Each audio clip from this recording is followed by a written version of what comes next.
The week goes by so quickly and the stories happen so fast. You might have missed the top stories in the last 7 days. This is News in a Week. I'm Francesca Phiri-Banda. Political parties and interest groups have identified factors that could have fueled tension in the country in the last 12 months after the 11th of August 2016 general elections, which saw President Edgar Lungu retain power. Commonwealth Special Envoy for Dialogue, Professor Ibrahim Gambari, says among the contentious issues are lack of a strong constitution, weak electoral laws, institutional weaknesses, and the need to institutionalize dialogue. All stakeholders to the peace process in Zambia appear agreed on dialogue to bring down the tension that has been experienced in the last 12 months. On Friday, during the opening of the second session of the 12th National Assembly, President Edgar Lungu called for love and unity. Civil society organizations, the church mother bodies, political parties, human rights organizations, and other interest groups have all called for dialogue. The Commonwealth laid the ground for a possible face-to-face dialogue among political parties and other stakeholders, especially between President Lungu and UPND's leader Hakainde Hichilema. Commonwealth Secretary General Patricia Scotland and a special envoy, Professor Ibrahim Gambari, who came on different occasions, met both parties in trying to hammer out the solution for dialogue. First, constitutional reforms that are needed. 2, institutional reform and challenges. 3, electoral reform. And 4, the need to institutionalize a culture of dialogue, of tolerance, of civility, and also respect for basic freedom. Freedom of assembly, freedom of association, freedom of expression. The methodology for the dialogue will be guided by the principles of national ownership. This is a Zambian process. Sustainability. Continued and firm commitment of political leaders, mutual respect, and the adoption of clear, time-bound, measurable achievements of tangible results. So it's not dialogue for the sake of dialogue, but dialogue that will produce tangible results. And after successful talks, government indicated that it was ready to dialogue with national stakeholders, adding that it was ready to listen and attend to various concerns. Yes, Mr. Speaker, we may disagree and quarrel, but we remain one. The factors that unite us are much greater than those that seek to divide us. Just like when one arm cuts the other with a razor blade, one does not go out and get an axe to cut it off.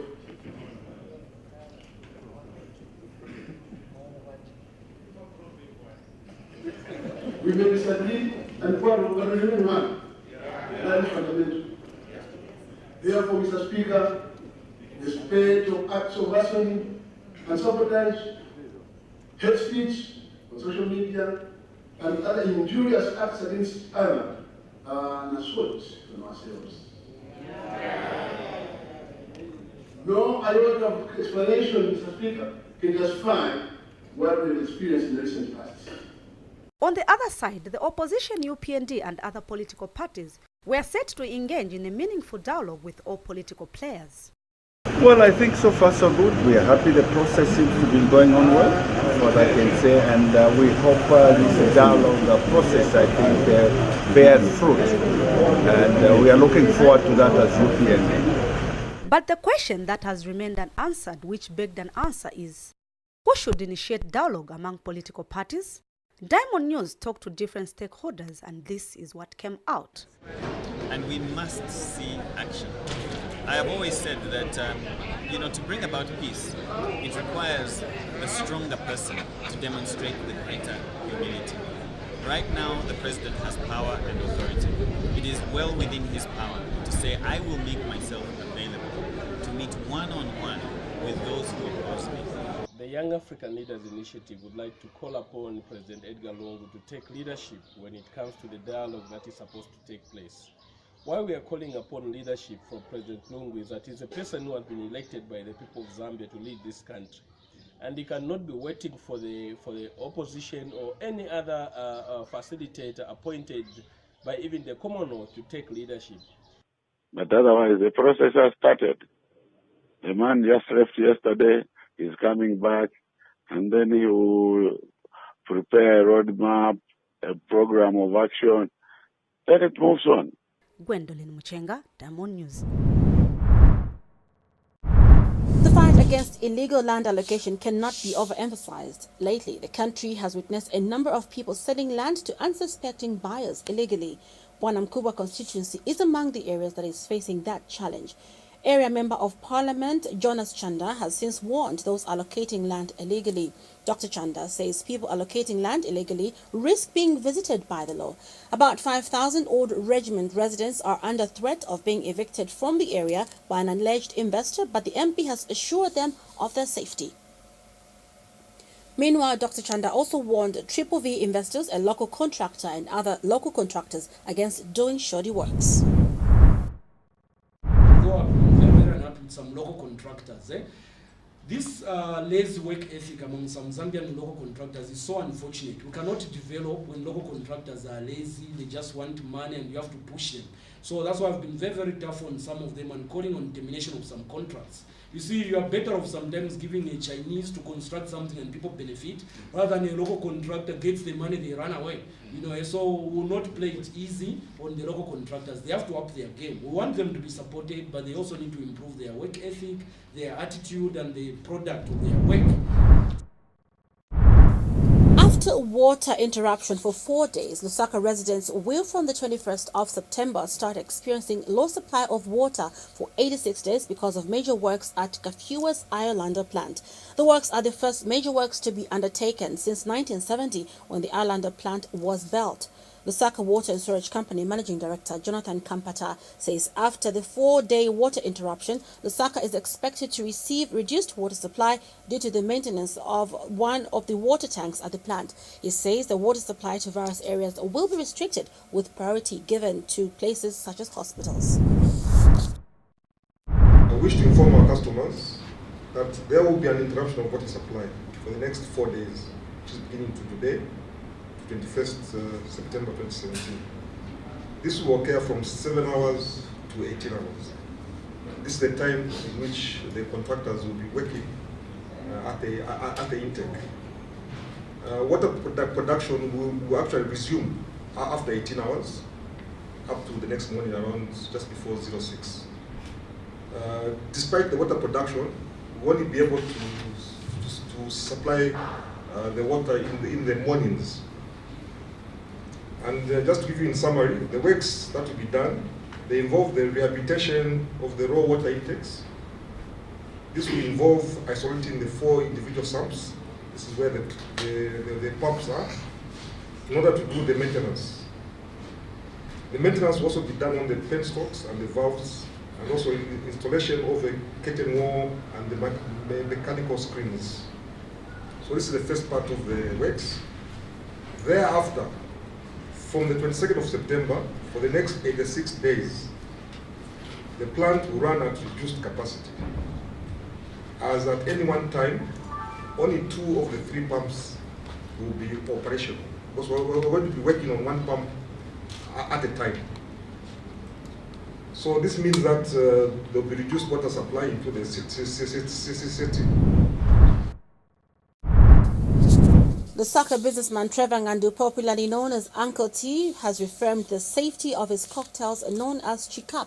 Now, Mr. Ngandu says his cocktails have been tested at the University Teaching Hospital, with the results proving that they are not in any way any danger to those that imbibe. Now, he has, however, welcomed any independent organizations wishing to take further tests on his cocktail that have become a household name in Lusaka's Kabwata area. Mr. Ngandu is of the view that his fellow businessmen in the liquor industry have connived against bringing him down. On Sunday last week, social media reports on other platforms alleged that someone died after taking a cocktail of the Chikap. I still welcome any independent organization that wants to come and test. Again, I'm still saying it, anytime. Because if I go and say, no, I'm going to get maybe 1 cup and take it maybe to any organization to go and test it, they'll say, maybe Muri Swana Ikemo. So everyone is at liberty to come through. Let them come and test. Even Zabs is at liberty to come and test. City Council, they've done their test before. It's just unfortunate the people that are trying to fight a good concept. As a Zambian business person, I've tried to leave a legacy of trying to come up with something new on the market. You go to different hotels, you go to different pubs, you find that there are different cocktails they make there. But as a Zambian, I thought I should come up with something that is very different from any other cocktail in this country. We take a break. News in a Week continues shortly.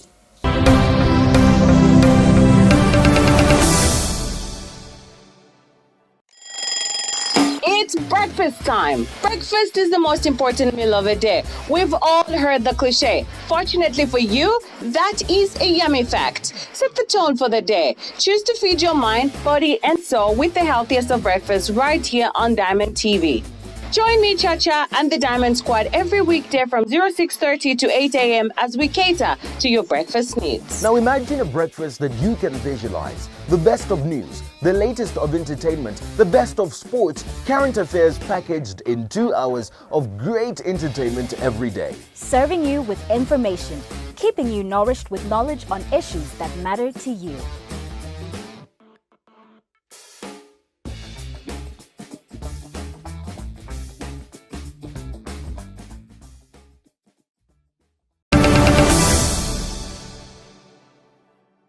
Welcome back. Former Post newspaper proprietor Fred Membe on the 18th of September appeared in the Lusaka Magistrate Court for a case in which he is charged with failing to deliver real and personal property to Lewis Marshall, who is the provisional liquidator of the company. However, the matter could not proceed for trial before Principal Resident Magistrate David Simusamba because Membe's lawyer Rabson Malipenga asked the court for an adjournment to allow him to study the instructions. In this case, Membe is also accused of having failed to deliver books and documents, among other offences. He is also charged with an offence of impersonation of an officer of the Post newspapers in liquidation or as a person appointed by the High Court as a provisional liquidator, contrary to the laws of Zambia. In another count, Membe is accused of disobeying lawful orders, among other accusations. The matter comes up on October 30th for commencement of trial. Now, in another development, the Lusaka Magistrate Court adjourned a case in which prominent Lusaka lawyer Martha Mushipe was charged with seditious practice. The matter, which was scheduled for continuation of trial, was adjourned due to the absence of the state witnesses.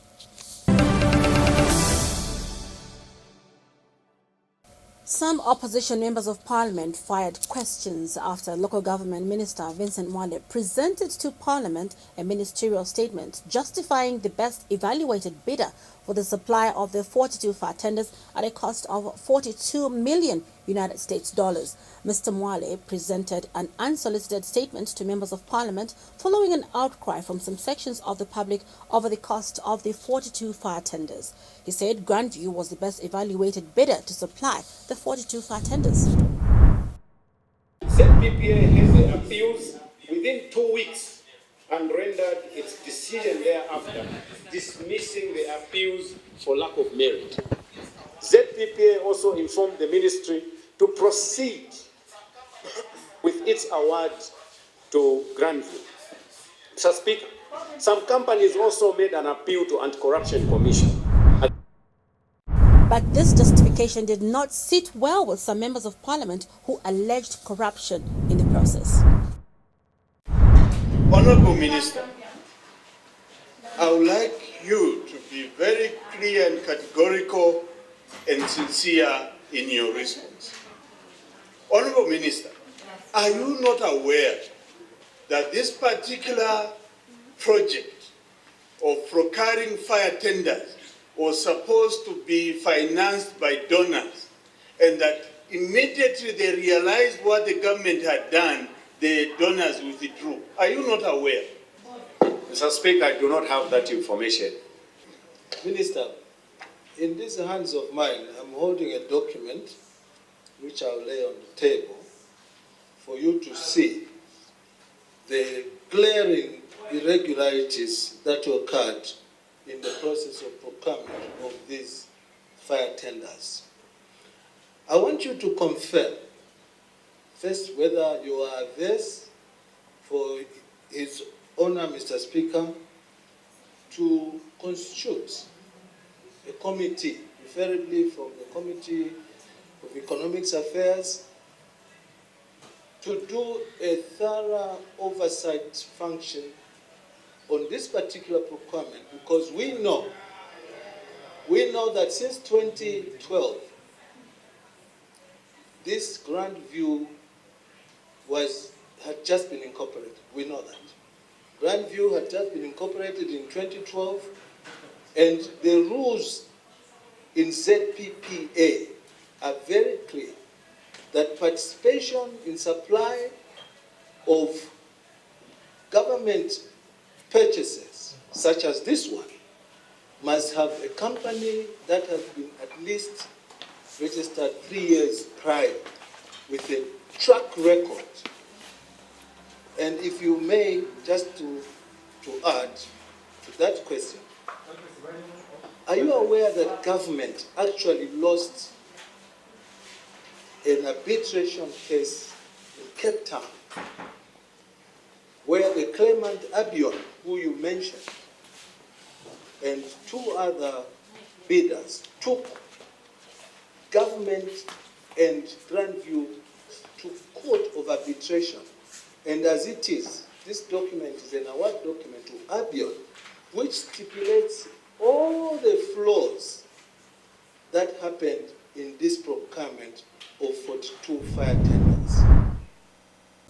And reacting to that story, President Edgar Lungu also spoke out on the issue of the 42 fire tenders. He challenged people with evidence of wrongdoing in the procurement of the 42 fire tenders, which cost the Zambian government $42 million to provide it to the investigative wings. Some social media platforms, some opposition political parties and their members of parliament have disputed that the recently acquired funded fire tenders cost $1 million each. President Lungu says he is not corrupt and will not be intimidated by the accusations of corruption as he carries out his duties. He was addressing Zambians living in the United States of America at Salvation Army International Social Justice Commission in New York. We don't procure equipment from State House. The ministry is buying through the tender procedures and so on, contracts and so on. We are not involved. So I'm interested in finding out if there is smoke. Is there a fire also? And if there is a fire, obviously, those charged with the task of bringing the company to book will do so. But I can't promise anything more than that, because the ministry is run according to procedures. The President's office also runs as a big ministry. But to imagine that they know who is buying a shed, who is buying trucks. I can know they're buying trucks, but how they acquire them is the ministry's job. The international, what was FEP, tender board, ministerial, all these things are there. And I think even those who are charged with the task of fighting corruption should also be alive to what sentiments are going on or trending. If people say this is wrong, they should take it upon themselves to investigate and bring the company to book or clear the story. It's not for the president to keep defending the procurement at all. It's not. And I can tell you that I'm as blind as you, as blank as you, in terms of whether there's truth or not with this. The Lusaka High Court on Thursday adjourned a case in which UPND Member of Parliament Keith Mkata and his partner Shemaine Msonda are charged with murder. The case, which was coming up for continued trial and close of the prosecution's evidence, was adjourned to October 3rd to allow the state prosecutors to secure the attendance of the pathologist Dr. Musakano. The state, led by Deputy Chief State Advocate Miriam Muntandala, told the court that they wish to adjourn the matter to allow the pathologist to testify and that they intend to close after the arresting officer gives his testimony. The accused are charged with murder of the security guard Namakau Kalila Kwenda, who was manning AKM legal firm. This happened on the 6th of May this year.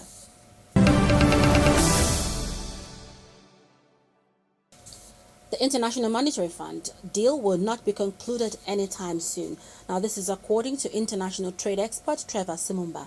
Mr. Simumba says the IMF package will be finalized in early 2018, considering the fiscal challenges facing the 2017 national budget. Mr. Simumba also says there is need for feasibility studies, infrastructure projects to promote prudent resource fiscal discipline. The Center for Trade Policy and Development has hosted a panel discussion on Zambia's engagement with the International Monetary Fund. The panel comprised a cluster of different professional stakeholders from different organizations including government, academia and CSOs.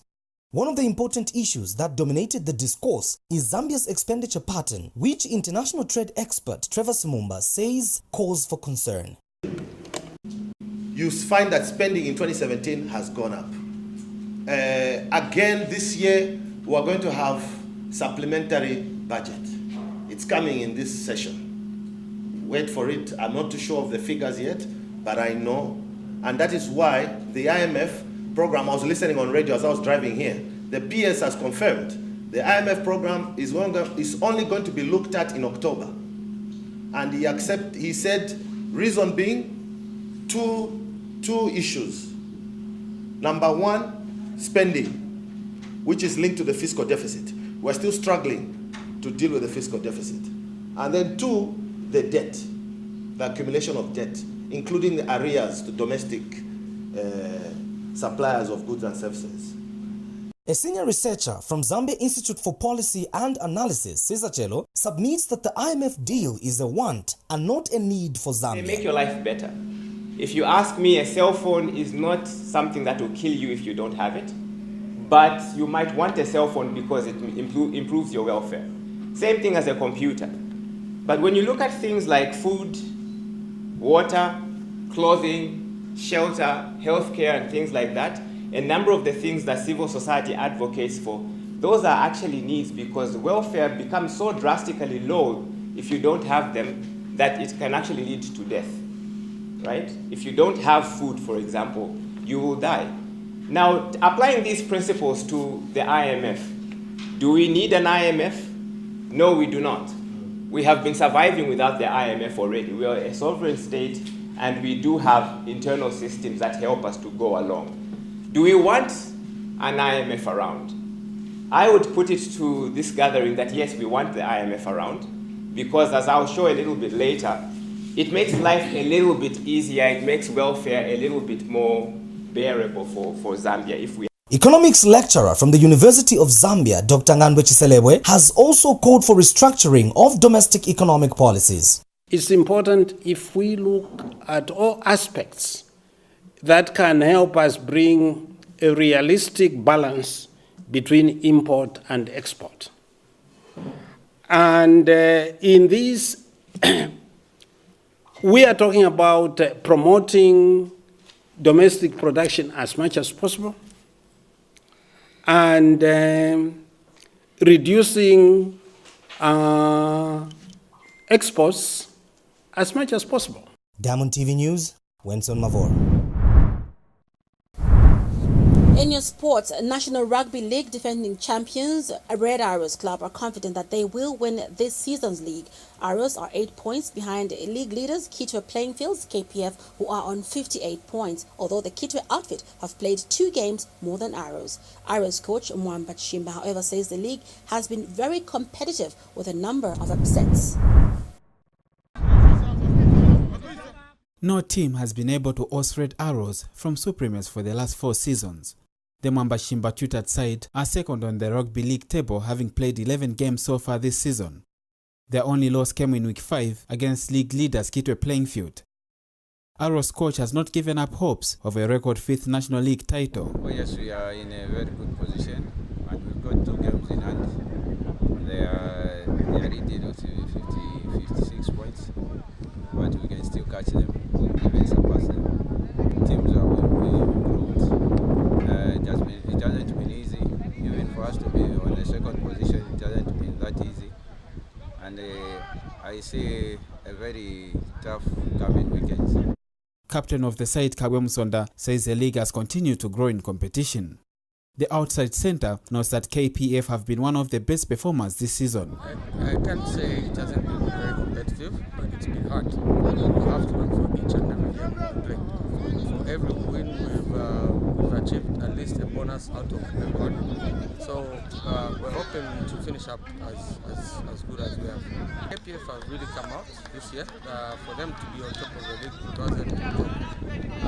But I also think Frida and both sides, the younger side than KPF, I think they are much more of an effort than KPF. The Rugby League is expected to be concluded by mid-November, with the top 4 teams going into the playoffs for the title. The first place side will face the second, while the third placed will play the fourth placed. The 2 winners will then lock horns in the final. Nchimnyangandu, Diamond Sports. South Africa's Banyana came from 3 goals down to beat Zambia's Chipolo 5-3 on penalties and book a spot in the final of the Council of Southern Africa Football Association COSAFA Championship.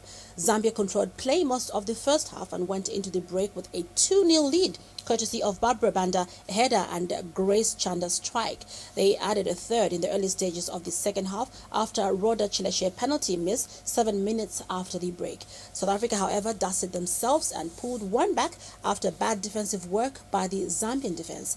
Zambia committed a foul in the 78th minute, and the 3-time COSAFA Championship record winners converted the opportunity heading into the last 10 minutes of the game. Now their efforts paid off as the Banyana equalized before full time to set the game for penalties. Zambia were outdone in the shootouts, converting 3 of the 5 sports kick as South Africa scored their 5 chances. This is the 3rd time Zambia has failed to reach the finals after making it to the semis. Zambia will face Kenya in the 3rd and 4th place playoff, while South Africa face Zimbabwe, who saw off Kenya in the other semi-final.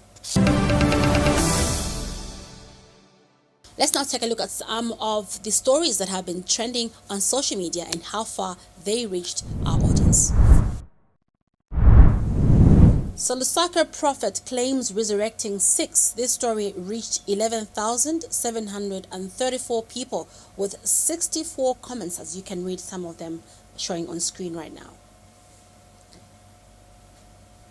And the story of President Edgar Lungu reacting to accusations of corruption in the 42 fire tenders reached 8,111 people, and very interesting comments coming from that post as well.